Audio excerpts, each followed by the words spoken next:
you are an entrepreneur, a professional, a speaker, or a coach, and although you've come a long way, it's time for you to take it to the next level. We've got you. This is the Author to Authority podcast. We'll help you use authority and influencer marketing to build your business stronger and faster by publishing a book. You'll hear from guests that are thought leaders in sales, marketing, networking, communication, social media, promotion, and business leadership. Let's do it. This is the Author to Authority podcast. And now your host, the extraordinary word ninja, Kim Thompson-Pinder. Welcome to the Author to Authority podcast. And today I have EksAyn Anderson on. And we're going to talk about brave influence. And I was actually really curious about that. So I'm going to really pay attention to where we go in this conversation, because brave influence. Those are two words that normally we don't put together. So I am excited to have EksAyn on the show. Now, he's an author, influence expert, and international speaker. He's been seen on Forbes.com, Speaker Magazine, TV, and various business blogs and podcasts. His books, The Key to the Gate, Principles and Techniques to Get Past Gatekeepers to the Decision Maker, and What I Want My Children to Know Before I Die, have sold internationally. He has an extensive experience in real-world influence, including selling to governments, associations, and other businesses. His educational background in psychology and life experiences have taught him not only how to connect, communicate, and sell, but also how to teach you to increase your interpersonal influence, negotiate the best, and create loyal long-term clients. Welcome to the show. Thank you, Kim. Thank you for having me on the show. What an honor to be on your show. So I'm just going to ask you the very obvious question. What is brave influence? Well, I'll tell you this.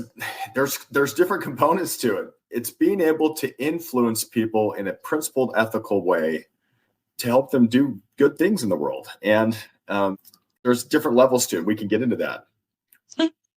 I love that because, here's the thing. In this world, there's so much manipulation. There's so many tactics out there just teaching you, how to manipulate someone's emotions to get them to do what you want. And I know we're going to go deeper into what influence is, but I remember the first time I finally realized that I could be me and sell in a kind, caring, compassionate way that creates relationship, because everything I had been taught in sales was all about, how do you, in a sense, force a person to do what it is that you want them to do. And that just never sat well with me at all. I was always so uncomfortable with it. And my results showed it, because guess what I got? Nothing. Well, here's the interesting thing, Kim. I love that you said that. The best salespeople they're not manipulative. They're not dishonest. They're not trying to force you into it. They're just good people. I mean, I've met salespeople from all over the country, even all over the world. And I'll tell you, the best salespeople are just good, honest. I'm talking about people who make millions and millions of dollars. Good, honest people who just want to help people out. You do not have, and this is the great news, you do not have to be kind of the stereotypical manipulative salesperson who's trying to force people into doing things. In fact, that will backfire on you. You don't want to do that. I think ultimately in the end, it doesn't work. Like, it may work for a short period of time. You burn so many bridges that you're just spending all your time trying to connect with new people who don't know who you are, and the fact that, you burn these bridges, right? So I like it that that you can have influence in a person's life. You can be kind, you can be caring, you can share value with them, and let them make their own decisions. Yeah, that's exactly right. Let me just give you an example. Let me give you an example here. There's this principle in life. It's a scientific principle called gravity. And gravity works whether you believe it does or not. Let me just tell you what I mean. Gravity works where I'm at. It works where you're at. It works on the other side of the world. And if you align with gravity, in other words, let me give you an example. I've asked people this question. I said, how could you say, well, let me back up. When you have any principle out there, you can either align with it or you can ignore it to your peril. So we have two choices with gravity. We can align with it or ignore it to our peril. And sometimes I'll ask people, I'll say, let's have some fun with this. How could we align with gravity to make us money? And I hear different words. I say, well, maybe we could build a ski resort, or we could build a skydiving company, or we could do, a zip line or roller coasters, or I've heard some funny things. I heard somebody say plastic surgery. I mean, how could you make money with gravity? I guess defying gravity. We won't get into detail there. But then on the other hand, if you ignore gravity and you're careless with it, you can fall off a cliff. And it's the same with real timeless human relations principles like trust and honesty, just treating people like you want to be treated. If you align with it, you can build a roller coaster or a hydroelectric dam or a ski resort and make millions of dollars. Or you can ignore those principles. They're as real as gravity and be dishonest and manipulative. And in the long run, you're flirting with the cliff and you can fall off. So it's very important to, one of the best sales guys I ever met, and this guy made millions and millions of dollars. He said, people can handle the truth. Tell people the truth and tell it to them quickly. And he did really well. He didn't have to be this shady, unfortunately in sales, there's some really good salespeople out there, and there's some that have given it a bad name, and you don't have to be the kind that give it a bad name. Yeah.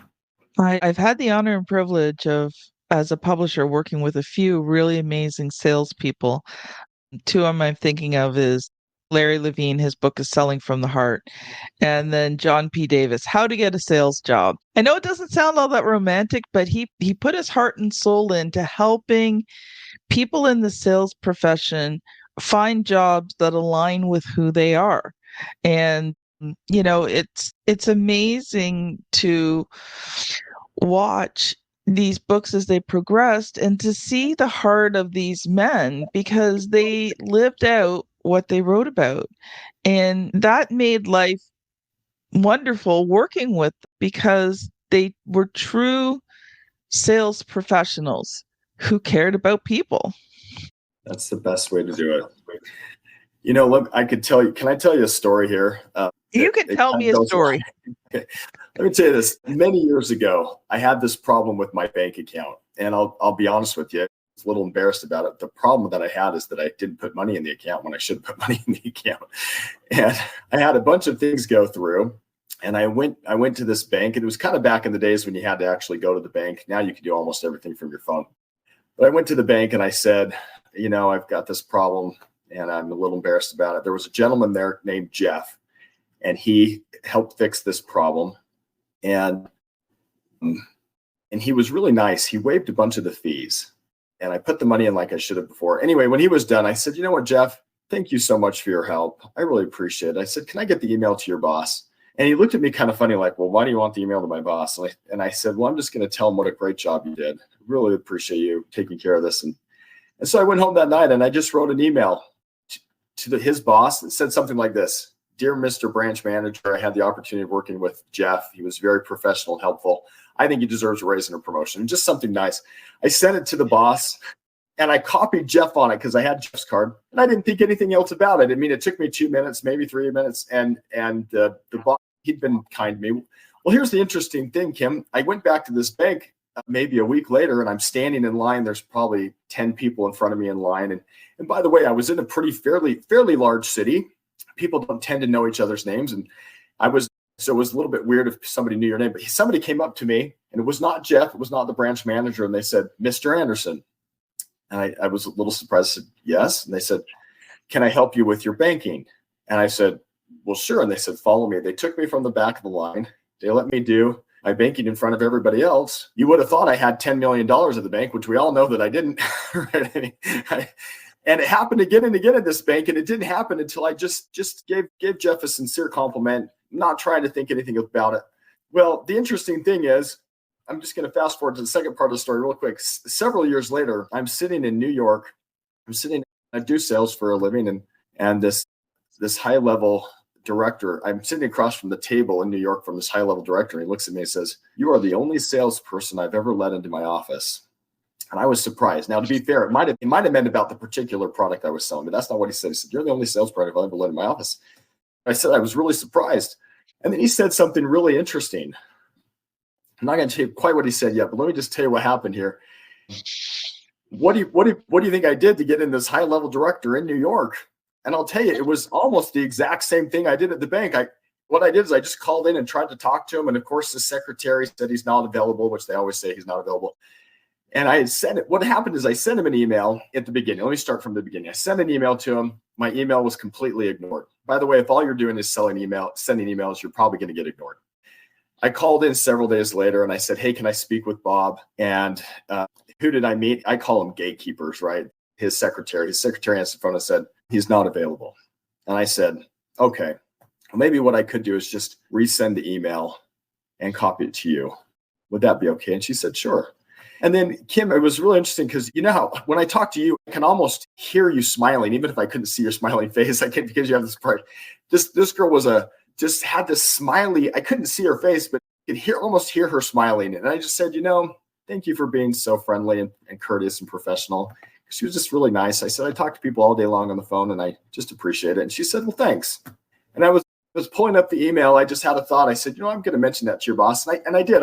It was a sincere compliment. I just said, "Dear Bob, I had the opportunity of working with Janice. She was very professional and courteous." She's still on the phone with me. I think she's an asset to your team. By the way, I'm going to be in New York on these days. I sent the email to Bob, her boss, and I copied it to her.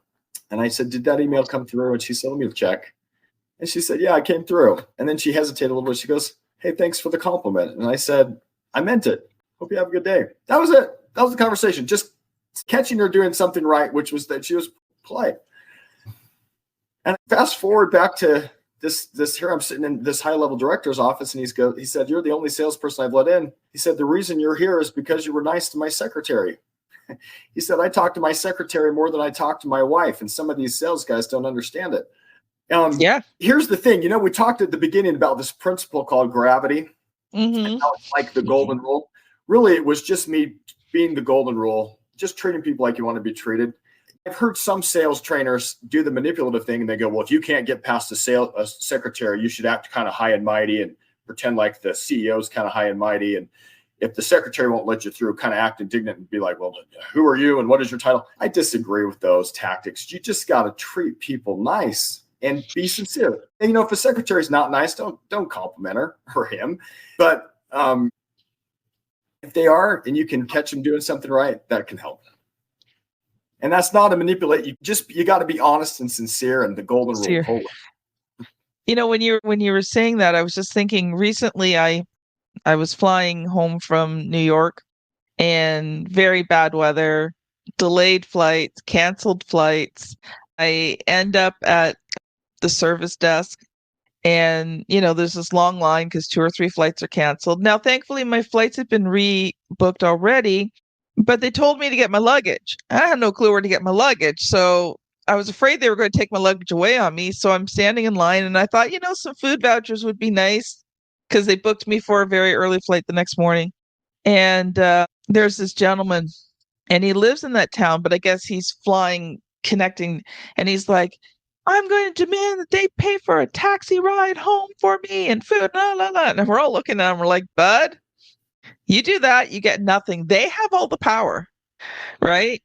And they are not having a good day. Like, we're not having a good day, but neither are them. Like, do you see any of them smiling up there? Like, people are not happy, and they're taking it out on them. And, you decided to fly in the winter in the northern United States and Canada. Like, you don't realize that winter hinders airplanes. Well, so I get up and I say to the girl, I'm like, I just big smile on my face. I'm like, "You guys must be having a really horrible day." And she looks at me, she's like, "Yeah." She says, "But you guys aren't having a good day either."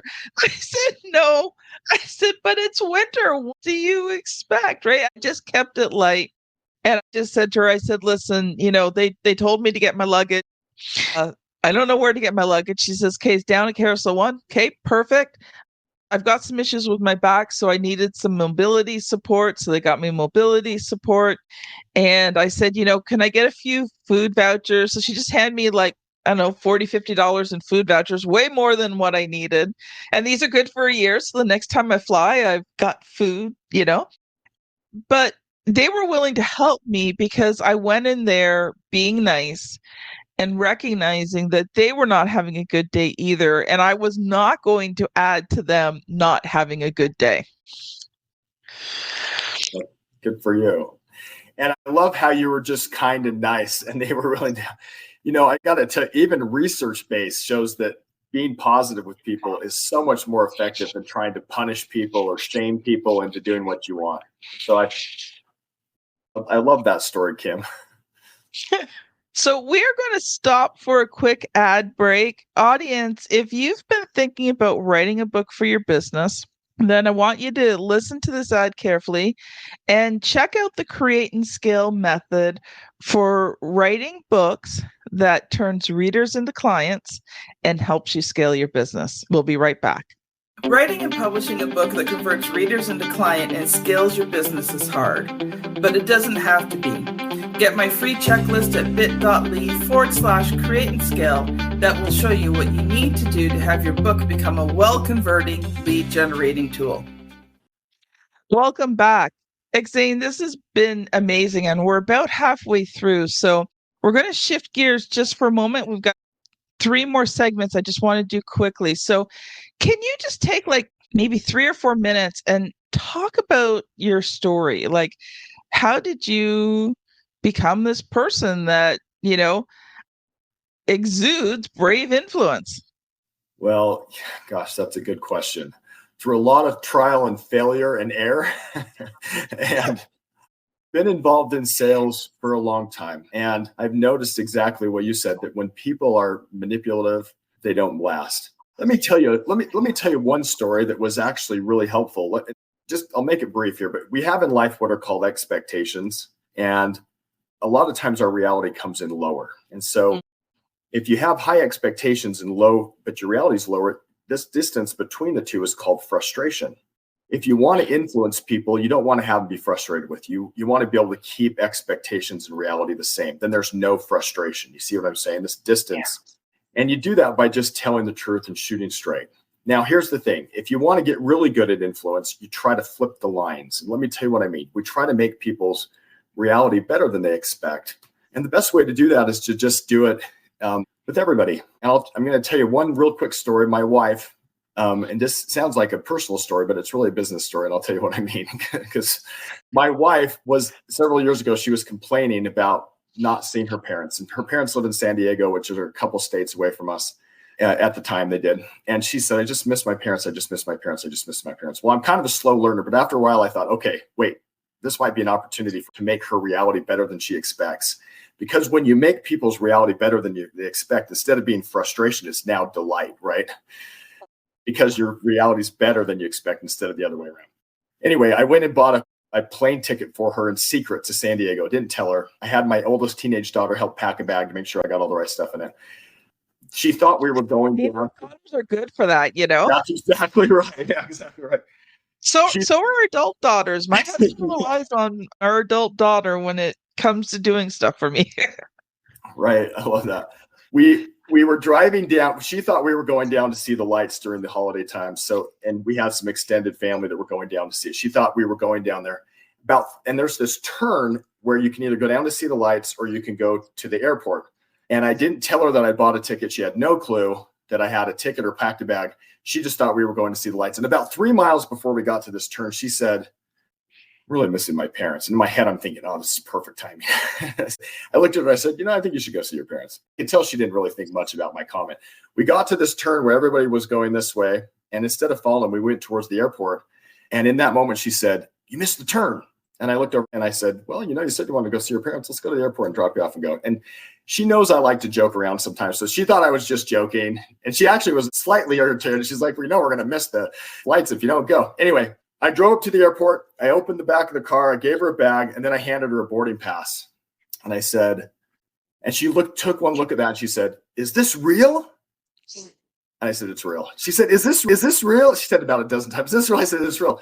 Have a few days with your family, with your dad and mom. I'll take the kids and just have a And I got to tell you, Kim, that was probably the best thing I ever did for my marriage. I mean, I won't go into detail, but things were really good. Okay. And so we'll just say the reason is because for once, a lot of times she's disappointed with me because I don't hit her expectations. But this one time I was able to get it right where I made her reality better than she. If you can do that, I think that's what happened with Jeff. He got a compliment to the boss. It was a little bit better than expected. I think it happened with Janice in New York. I think it happened with my wife. And the studies show that when you surprise people in a positive way, their feelings toward you are way more positive than if it wasn't a surprise. And just being sincere and that kind of thing. So that was one experience that taught me, maybe if I just try to exceed people's expectations and do it in a surprise, and then people, they want to be influenced by you rather than you're trying to force them. Don't do that. Yeah. I think kindness and being trustworthy is so underrated in today's world. And I'll just share a quick memory. I was having a really bad day and I drove through the McDonald's drive-through to get a coffee. And as I pulled away, I looked down on the coffee mug, and on the top there was a big smiley face. I guess she realized I was just not having a good day. And she says, "I hope your day gets better." Guess what? Immediately my day was better. That's so awesome. I love that. Little acts of kindness like that, right? Isn't that great? So we got about 10 minutes left. Let's switch to just talking a bit more about the elements of brave influence and, how do you implement it in your life? Well, let me tell you this. I've talked to a lot of people who are, I would say, professional influencers. I went and talked to this one guy who was a marriage counselor. And I said, "What do you do when you're trying to influence people?" And he said, "You know what? It's easy. I listen," which, by the way, that's part of the golden rule. Don't we all want to be listened to? He said, "One of the best things you can do is just sincerely, from your heart, listen to people, not with the intent to respond, not with the intent to try to just, when they get that you get them, a lot of times become much more open to your suggestions." And a lot of salespeople do not do this. A lot of salespeople just show up and throw up, is what I call it. They just attack. And you can just listen to people. They've even done studies. It shows that employees who are listened to are way more happy and way more productive. It's not just me saying, this sounds like a good idea, like research-based. If you want to influence people, treat them like you want to be treated. And they did some research, I think it was out of Harvard. They said they watched people who were conversing and they found that the person who was liked the most in a conversation was the one who was asking the most questions. In other words, listening and asking questions. And the person who was enjoying the conversation the most was the one who was talking the most. And so that's why I'm having a great time, and everybody probably wants to die because I wish I could listen. If you can listen more than you talk, and if you can ask questions, that tends to help people be more open to what you have to say. And so if you just show up and say, "This is what I'm doing," without listening. In fact, they did another study on salespeople who were B2B salespeople, and the most successful salespeople listened 57% of the time and only talked 43%, whereas the less successful ones were talking like 75% of the time or 65% of the time. You don't need to talk. Yeah. Just listen to people so they understand, and then they're more willing and open and receptive to listening to what you have to say. When you were saying that, an old saying came to mind. God gave us 2 ears and 1 mouth for a reason. That's exactly right. You have 2 ears, 1 mouth. Use them accordingly. Exactly right, Kim. Exactly right. I think it's not. We're gonna. I want to shift into your books, but just a final thought. And it's not just listening. It's what I would term active listening, because you can listen and be thinking about how you're going to respond. Yes. Or you can listen to learn.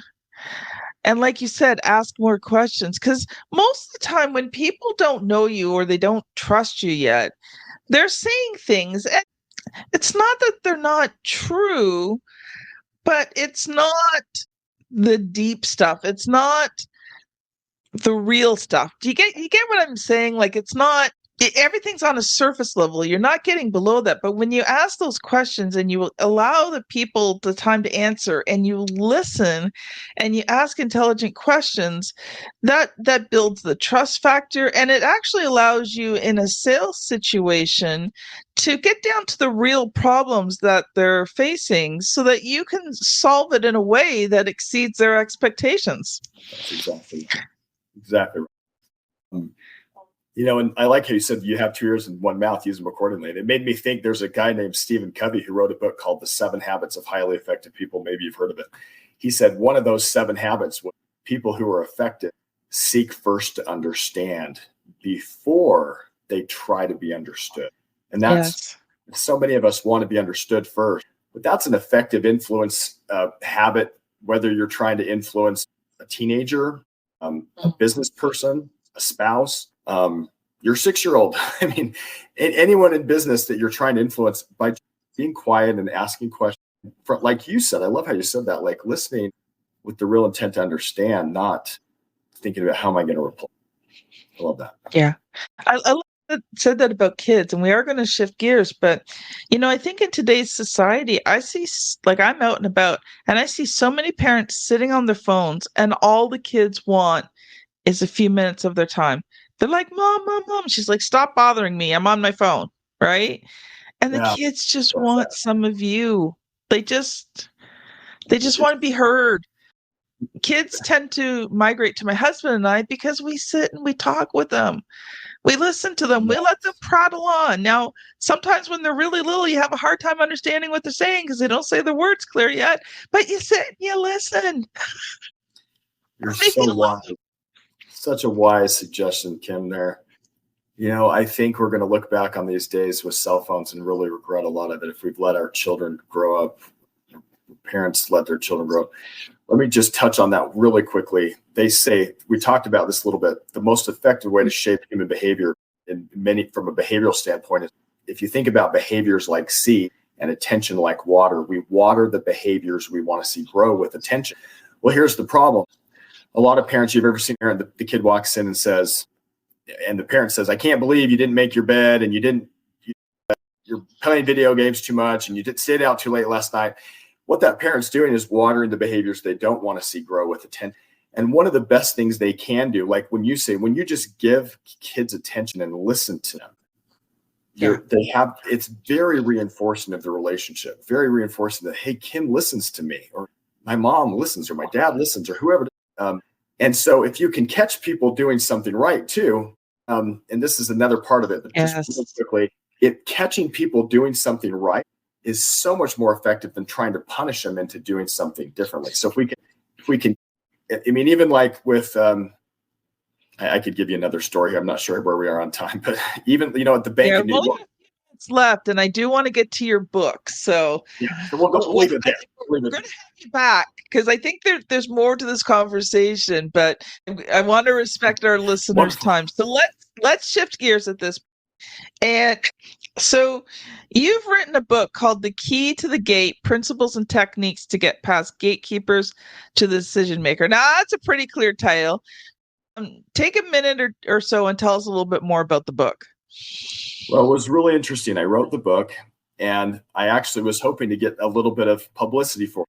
And I was able to, using the principles that we've talked about and some of the techniques in the book, I was able to get a writer on Forbes, and she was so impressed with it. She goes, "Oh, you just used the principles in your book to get me, a busy CEO who writes for Forbes.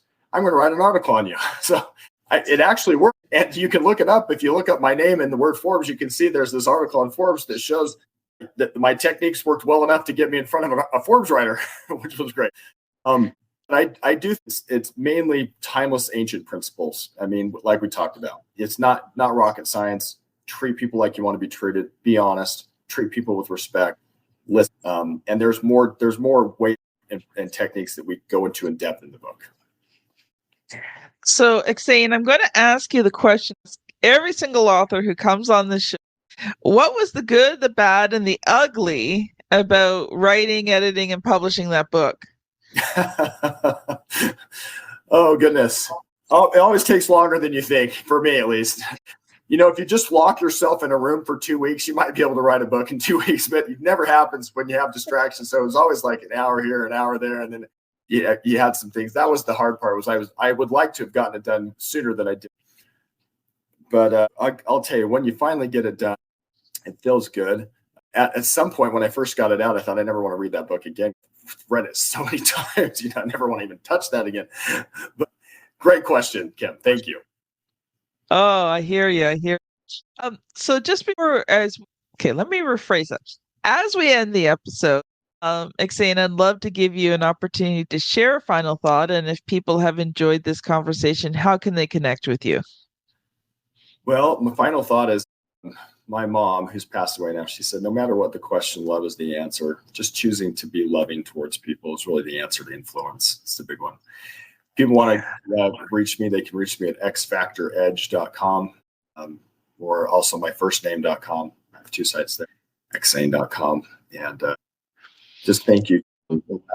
Thank you so much for having me be on the show today. You are very welcome. It's been a joy and a pleasure, and we're definitely going to have you back to continue this conversation. Audience, if you've enjoyed today's conversation and you want to know where to go next, I want to direct you to episode 447. So you're going to be going back a little bit to diagnosing our imposter syndrome. It was a great episode with Bill Cass. I think that you will enjoy it. It's a different topic than today, but I think related as well, because, when you talk about sales and entrepreneurs, being authentic, being genuine, it's hard when imposter syndrome starts to kick you in the face. If you are watching on YouTube, you know the routine.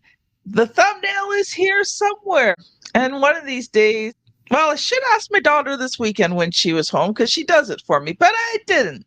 So anyway, it is here on the screen somewhere. You can click on it to go to the next episode. If you were on your podcast app, you are probably going to be scanning back about 30 episodes or so. Anyway, audience, thank you so much for listening. Love, appreciate you, and I'm honored that you've taken time out of your day to listen to this episode, and we will see you on the very next one. Bye now. You've been listening to the Author to Authority podcast.